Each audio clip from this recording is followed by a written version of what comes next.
Dear viewers, अस्सलाम वालेकुम। Here is Mohammad Faisal अनवार। आज हम एक नई वीडियो के साथ हाजिर हैं। आप लोग जो है वो हमें बहुत ज़्यादा प्यार दे रहे हैं, वीडियोस को लाइक कर रहे हैं, शेयर कर रहे हैं, उसके लिए आपका बहुत शुक्रिया। और जो लोग हमारे चैनल पर नए हैं उनसे रिक्वेस्ट है कि हमारे चैनल को लाइक कर लें, सब्सक्राइब कर लें, शेयर कर लें। ठीक है जी। तो आप लोगों को पता है यहाँ पर जो है हम लैंग्वेजेस के बारे में पढ़ रहे हैं। तो अब तक जो है जो हमने टॉपिक्स पढ़े हैं उसके अंदर पार्ट ऑफ स्पीच पढ़ा है, उसको एलैबोरेट किया है, डिफरेंट टेंसेस कर रहे हैं। तो आज का जो हमारा टॉपिक है जो कल के टॉपिक से रिलेटेड है, कल हमने जो टॉपिक पढ़ा था फ्यूचर इंडेफिनिट टेंस से सिंपल फ्यूचर टेंस पढ़ा था। अगर आप लोगों ने अभी तक वो वीडियो नहीं देखी तो कॉलेज जाकर वो वीडियो देख लें। और जो है वो आज के जो हमारा नेक्स्ट टॉपिक है वो है future continuous tense. Future continuous tense, इसे हम लोग फेल मुस्तकबिल जारी कहते हैं। फेल मुस्तकबिल जारी कहते हैं फ्यूचर कॉन्टिन्यूअस टेंस। अब फ्यूचर कॉन्टिन्यूअस टेंस क्या होता है? फ्यूचर कॉन्टिन्यूअस वो उस काम को जाहिर करता है जो कि आने वाले वक्त में होगा, लेकिन वो मुसलसल हो रहा होगा, यानी वो कंप्लीट नहीं होगा, उसको मुकम्मल नहीं होगा, या वो हो नहीं, उसी टाइम पे नहीं होगा, बल्कि वो कॉन्टिन्यूअसली और होगा, यानी वो मुसलसल चल रहा होगा। तो ऐसा काम जो आने वाले वक्त में हो और मुसलसल चल रहा हो, तो ऐसे काम को जो फेल जाहिर करता है उसको हम लोग फ्यूचर कॉन्टिन्यूअस टेंस कहते हैं, यानी हम उसको फेल मुस्तकबिल जारी कहते हैं। ठीक है जी। तो इसकी उर्दू फिक्रों की पहचान है, ठीक है, रहा होगा, रही होगी, रहे होंगे। ठीक है जी। रहा होगा, रही होगी, रहे होंगे। ठीक है। मतलब वो खाना खा रहा होगा, ठीक है, वो पानी पी रहा होगा, वो स्कूल जा रहे होंगे, कल शाम को बारिश हो रही होगी, ठीक है, कल जो है वो सर्दी हो रही होगी, जो है ना वो कल जो है वो छुट्टी हो रही होगी। तो इस तरह के जो जुमले होते हैं, यानी जिसका पता नहीं होता लेकिन वो आगे कॉन्टिन्यूअस चल रहा होगा, तो उसके अंदर रहा होगा, रही होगी, रहे होंगे। ठीक है। तो ये आता है, ठीक है, तो ये फिलहाल फेल मुस्तकबिल जारी के अंदर आता है। तो इसकी पहचान क्या है? इसकी पहचान ये है, मैंने आपको इसकी पहचान बता दी, रहा होगा, रही होगी, रहे होंगे। आगे इसके अंदर जो है वो इसकी आगे टाइप्स है, ठीक है, एज यूजुअल वैसे ही अफर्मेटिव आपका अफर्मेटिव के अंदर आपके सादा जुमले आ जाते हैं। आपका नेगेटिव है, नेगेटिव के अंदर आपके मनफी फिक्रे आ जाते हैं। और आपका इंटेरोगेटिव है, यानी आपके सवालिया फिक्रे इसके अंदर आ जाते हैं। ठीक है जी। अब एज पर रूल, जिस तरह हम लोग पहले रूल्स को फॉलो कर रहे हैं, तो उन्हीं रूल्स के अकॉर्डिंग ये चीजें चलेंगी। इसके अंदर सबसे पहले आपका सब्जेक्ट आ जाएगा, सब्जेक्ट के बाद आपका विल बी आ जाएगा, ठीक है। उसके बाद आपका first form of verb plus ING आ जाएगा। उसके बाद प्लस आपका ऑब्जेक्ट आ जाएगा। ठीक है जी। यानी आपका सब्जेक्ट है, सब्जेक्ट के बाद आपका विल बी आएगा, विल बी के बाद आपका फर्स्ट फॉर्म ऑफ वर्ब आएगा, प्लस आईएनजी भी लगाएंगे। अब जिस भी फिक्रे के यानी जिस भी वर्ब के साथ आईएनजी लगेगा तो हमें पता होगा कि वो वर्ब वो आईएनजी जो है वो किसी भी कॉन्टिन्यूअस टेंस में इस्तेमाल हो रही है। वो कॉन्टिन्यूअस टेंस प्रेजेंट से रिलेटेड है, पास्ट से रिलेटेड है या फ्यूचर से रिलेटेड है, वो उसकी पहचान हमें होगी उसके उर्दू के फिक्रों से, यानी उसके बाद या हम उस कॉन्टेक्स्ट में, उस वे में कि हम उसको किस वे में बात कर रहे हैं। हम आज की बात कर रहे हैं, हम गुजरे हुए कल की बात कर रहे हैं, या हम आने वाले कल की बात कर रहे हैं। हम जो लिख रहे हैं वो आज के बारे में लिख रहे हैं, कल जो गुजरा हुआ कल है उसके बारे में लिख रहे हैं, या आने वाले कल के बारे में लिख रहे हैं। तो उस सूरत में जो है वो हम इसको करेंगे। और ये चीजें जो है हमारे पास जो है वो इस टेंसेस की सूरत में हमारे पास आ जाएंगे। उसके बाद नेगेटिव में आ जाएगा, ठीक है, वो आपका सब्जेक्ट आ जाएगा। सब्जेक्ट के बाद आपका विल नॉट भी आएगा, विल नॉट भी आएगा, प्लस आपका फर्स्ट फॉर्म ऑफ वर्ब आ जाएगी, first form of verb plus ING. उसके बाद प्लस आपका ऑब्जेक्ट आ जाएगा, प्लस आपका क्या आ जाएगा जी? ऑब्जेक्ट आ जाएगा। उसके बाद जो है वो इंटेरोगेटिव के अंदर आपका विल शुरू में आ जाएगा, फिर आपका सब्जेक्ट आ जाएगा, सब्जेक्ट के बाद आपका बी आ जाएगा, बी के बाद फर्स्ट फॉर्म ऑफ वर्ब आएगी, फर्स्ट फॉर्म ऑफ वर्ब आ जाएगी, प्लस आईएनजी आ जाएगा। उसके बाद प्लस आपका ऑब्जेक्ट आ जाएगा और प्लस आपका क्वेश्चन मार्क आ जाएगा। देखिए जितने भी आपके सेंटेंसेस है, जितने भी आपके टेंसेस हैं, वो सारे लिंक्ड है। फर्क सिर्फ जहां पर आता है वो आपके हेल्पिंग वर्ब का आता है। ठीक है जी। जिस तरह आप सिंपल इंडेफिनिट करते हैं तो उसके अंदर यानी प्रेजेंट इंडेफिनिट करते हैं तो उसके अंदर आप फर्स्ट फॉर्म लगाते हैं, उसके साथ एस या एस का इजाफा करते हैं।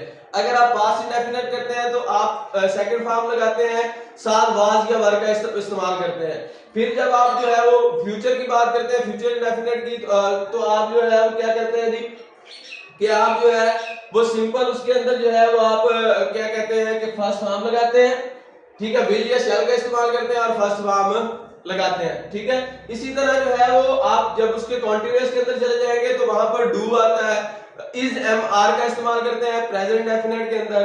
ठीक है, पास्ट प्रेजेंट कॉन्टिन्यूअस के अंदर, पास्ट कॉन्टिन्यूअस के अंदर जो है वो आप वाज या वर का इस्तेमाल करते हैं। ठीक है जी। और इसी तरह जब आप जो है वो फ्यूचर कॉन्टिन्यूअस की बात करेंगे तो वहां पर आप विल बी का इस्तेमाल करेंगे। ठीक है, वहां यानी विल भी आएगा, फिर फर्स्ट फॉर्म के साथ आपकी आईएनजी आ जाएगी। इसी तरह आपका जो है वो प्रेजेंट कॉन्टिन्यूअस के अंदर भी जो है वो फर्स्ट फॉर्म का इस्तेमाल किया था, साथ आईएनजी का इजाफा किया था। पास्ट कॉन्टिन्यूअस में भी फर्स्ट फॉर्म का इस्तेमाल किया था, साथ आईएनजी का इजाफा किया था। फिर फ्यूचर के अंदर भी जो है आप फर्स्ट फॉर्म का इस्तेमाल करेंगे और साथ आईएनजी लगाएंगे। तो वहां चीजें वही है, लेकिन प्रेजेंट इंडेफिनिट प्रेजेंट कॉन्टिन्यूअस के अंदर आप जो है वो सब्जेक्ट के बाद इज एम आर लगाते थे। ठीक है, पास्ट कॉन्टिन्यूअस में आप सब्जेक्ट के बाद वाज या वर लगाते थे, और फ्यूचर कॉन्टिन्यूअस के अंदर जो है वो आप सब्जेक्ट के बाद विल बी लगाएंगे। ठीक है, और बाकी सारी चीजें वही हैं। ठीक है, सब्जेक्ट उसके बाद यहाँ पे वहां पर प्रेजेंट इंडेफिनिट में इज एम आर आता था प्रेजेंट कॉन्टिन्यूअस में, उसके बाद पास्ट कॉन्टिन्यूअस में वाज वर आता था, या फ्यूचर कॉन्टिन्यूअस में विल बी आएगा। ठीक है जी। बाकी सारी चीजें first form of verb plus ING plus object same है। यहां पर वहां पर इज नॉट, एम नॉट आता था, आर नॉट आता था प्रेजेंट कॉन्टिन्यूअस में, पास्ट कॉन्टिन्यूअस में वाज नॉट, वर नॉट आता था, और फ्यूचर कॉन्टिन्यूअस में विल नॉट भी आएगा, विल नॉट भी आएगा। ठीक है, उसके बाद इंटरोगेटिव के अंदर जो है वो आपका जो है वो सिंपल वही चीजें आ जाती हैं। ठीक है, कि वहां पर इज एम आर जो है उसके शुरू में आ जाता था प्रेजेंट कॉन्टिन्यूअस में, पास्ट कॉन्टिन्यूअस में वाज वर शुरू में आ जाता था, और इंटरोगेटिव यानी आपका जो फ्यूचर है उसके अंदर आपका विल शुरू में आ जाएगा। बाकी तमाम की तमाम चीजें वही हैं। देखिए चीजें वही हैं, अगर आपको एक चीज का कांसेप्ट क्लियर हो गया, आपको एक टेंस का कांसेप्ट क्लियर हो गया, तो उससे आपके बाकी तमाम टेंसेस जो है वो क्लियर हो जाएंगे। सिर्फ आपको पता लगना चाहिए, सिर्फ ये डिफरेंशिएशन आप करेंगे कि वहां पर आप कहां पर जो है वो कौन सा हेल्पिंग वर्ब इस्तेमाल होगा, यानी इज एम आर कहां पर इस्तेमाल होगा, वो कौन से टेंस के अंदर होगा, वाज वर कहां इस्तेमाल होगा, कौन से टेंस के अंदर होगा, और विल बी कहां पर इस्तेमाल होगा और कौन से टेंस के अंदर होगा। तो ये आपका फ्यूचर कंटीन्यूअस टेंस के ये बेसिक रूल्स है। अफर्मेटिव एक बार फिर बता देता हूं। अफर्मेटिव में सबसे पहले सब्जेक्ट आएगा, सब्जेक्ट के बाद आपका विल बी आ जाएगा, फिर first form of verb plus ING आ जाएगा, फिर आपका ऑब्जेक्ट आएगा। नेगेटिव के अंदर आपका सब्जेक्ट आ जाएगा। ठीक है जी, सब्जेक्ट के बाद आपका विल नॉट भी आ जाएगा, फिर आपका first form of verb plus ING आएगा, फिर आपका ऑब्जेक्ट आ जाएगा। इंटरोगेटिव के अंदर आपका विल शुरू में आ जाएगा, फिर सब्जेक्ट आएगा, सब्जेक्ट के बाद बी आएगा, बी के बाद first form of verb plus ING आएगा, प्लस ऑब्जेक्ट आएगा, और लास्ट में आपका क्वेश्चन मार्क आ जाएगा। तो ये आपके चंद रूल्स हैं जिनके ऊपर आप जिनकी पैरवी करेंगे, जिनको आप फॉलो करेंगे तो आप इसको इजीली जो है वो आगे इलेबोरेट कर सकते हैं, आप इसको बोल सकते हैं, लिख सकते हैं। ठीक है, सुन सकते हैं, समझ सकते हैं। यानी आप जब दूसरा बोल रहा होगा तो आप सिर्फ इन रूल्स को देखे, वो जिन रूल्स को फॉलो कर रहा होगा, वो जिन रूल्स के तहत अपनी स्पीकिंग पावर को बढ़ा रहा होगा, आपसे बातचीत कर रहा होगा, तो अगर आपको ये रूल्स एंड रेगुलेशंस पता होंगे तो आपको पता लग जाएगा कि ये बंदा कौन से किस वे में बात कर रहा है, किसकी बात कर रहा है, ये आज की बात कर रहा है, ये गुजरे हुए कल की बात कर रहा है, या आने वाले कल की बात कर रहा है। तो इस तरह से जो है वो आप ये चीजें जो है वो बहुत आसानी के साथ इलैबोरेट कर लेंगे। ठीक है जी। उसके बाद जो है वो इसकी चंद एग्जांपल्स ले लेते हैं, उन एग्जांपल्स से जो है वो आपको ये क्लियर हो जाएगा कि जो है वो आपको ये हम लोग इसको जो आपके जो मैंने आपको रूल्स एंड रेगुलेशंस बताए हैं, इन रूल्स एंड रेगुलेशंस को जो है जब हम इसके अंदर इस्तेमाल करेंगे तो इस्तेमाल करने से जो है वो आपको क्लियर हो जाएगा कि इन्हीं रूल्स एंड रेगुलेशंस की पैरवी करते हुए जो है वो हम ये जुमले बनाएंगे। कल स्कूल में फंक्शन हो रहा होगा, कल स्कूल में फंक्शन हो रहा होगा। The function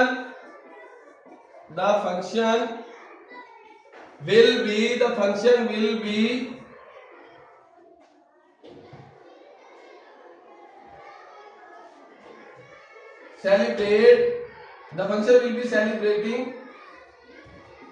celebrating in the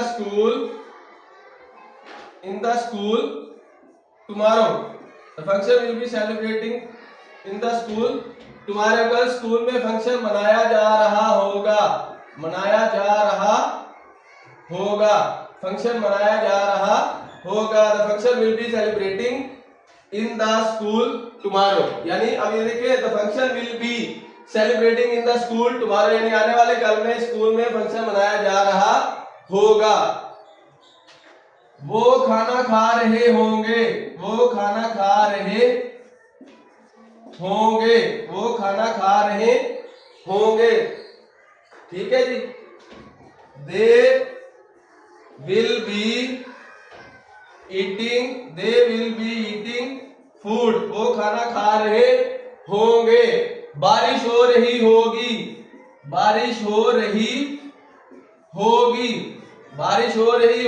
It will be raining. अब देखिए यहाँ पर ये सारे के सारे आपके सिंपल टेंस हैं. इसके अंदर आपने देखा. अब इसको अगर हम नेगेटिव में चेंज करते हैं, कल स्कूल में फंक्शन नहीं मनाया जा रहा होगा. The function will not be celebrating in the school tomorrow. ठीक है. अब क्या कल स्कूल में फंक्शन मनाया होगा? Will the function be celebrating in the school tomorrow. वो खाना खा रहे होंगे, ये they will be eating food. वो खाना नहीं खा रहे होंगे, they will not be eating food. क्या वो खाना खा रहे होंगे? Will they be eating food. बारिश हो रही होगी, इट विल बी रेनिंग. क्या बारिश नहीं हो रही होगी? It will not be raining. क्या बारिश हो रही होगी? Will it be raining. और लास्ट पे क्वेश्चन मार्क आ जाएगा. तो ये आपके चलते जुमले हैं. उम्मीद करता हूं कि आपको अब तक जो है वो इनकी समझ आ गई होगी. अब आप जो है इसको मजीद प्रैक्टिस कर सकते हैं. अगर आपको किसी कंसेप्ट की समझ ना आई हो तो काइंडली जो है कमेंट बॉक्स के अंदर आप हमसे राब्ता कर सकते हैं.